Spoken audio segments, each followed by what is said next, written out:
what do you make of Conor and what do you do with Conor if you're the UFC? Because it does seem like we're in a tricky spot here with him, to put it mildly. Yeah. Well, and again, I'm glad that you worded it like that. And these they are very close, and including my final analysis, which is I'm still open to some debate on this.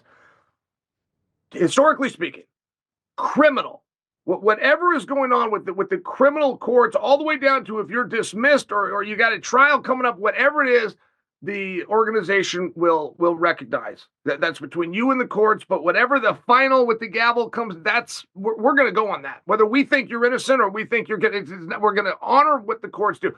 That's historically, but that is not carried over to civil, and it's really never been tested to this degree. And the accusations and what it was found that he did with the rape and whatnot, it was very different when it was civil.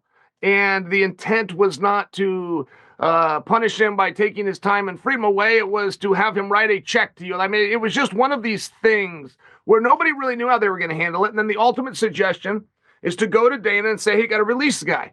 And Dana has a hard time explaining that to the audience. Like, hey, if I'm personally pissed off at the guy, if I release him, there's nothing. I have no ability. Right now, I got him under contract. And if I'm personally upset with him, I don't have to fight him, which, by the way, I'm not. And Dana explained that to a degree, but he was letting people know, like, it's not a matter of release Conor or let Conor go somewhere. If I release him, he goes somewhere else. He becomes a big star for somebody.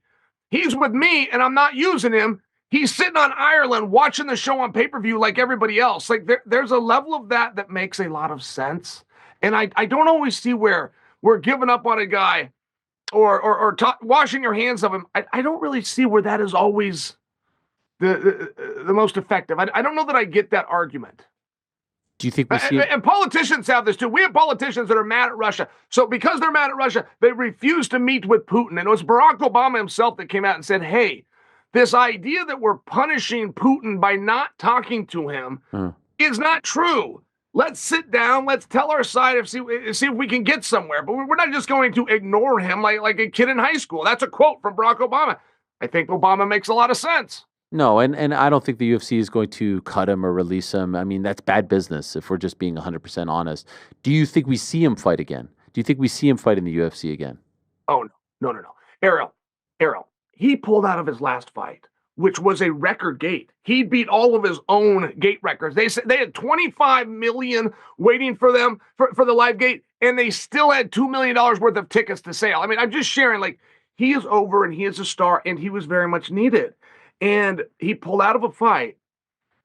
Dude, he pulled out of a press conference where they took an American company to Ireland, played the video game like everybody, and set up shop. I mean, it's a big deal to leave him hanging right there.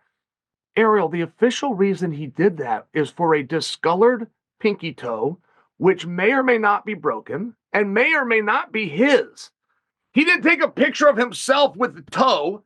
He took a picture of a toe and posted it online, and it was discolored and purple, and I'm sure it was very sore, but with no evidence that it was broken or any evidence that it was even his.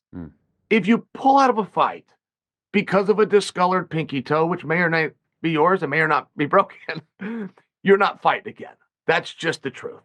Do you have any interest in him in this, Logan Paul, Jake Paul world, this influencer world? This seems to be of great interest to him.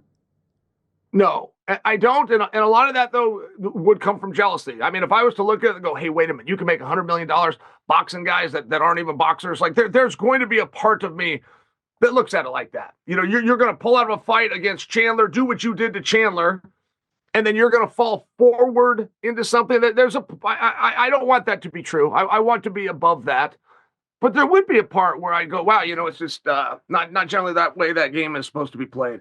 No, Ariel, you got to understand, whatever adult, and everybody will have this on, every commission, everybody involved in this, whatever adult allows Conor McGregor to return with the same exact injury that Chris Weidman had. Now, Chris Weidman being possibly the most disciplined guy in the sport, Conor being the most undisciplined guy in the sport, Chris Weidman doing everything right, from rehab to taking his time to focusing to being at home at night and going to bed and getting rest on his life. He did everything right and did not return as somebody that could follow the basic rule, which was to protect himself at all times, right? That hindered, repaired leg was that big of an obstacle. But we're supposed to believe that Conor not only can return from the same thing, he can return better. And we think he's going to be better because we're not booking him in 3-round fights. We're booking him exclusively in 5-round main events.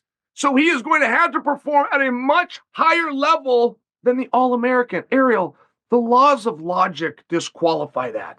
The basic rule is protect yourself at all times. Conor McGregor is not in a position with anybody under contract at the UFC to protect himself at all times.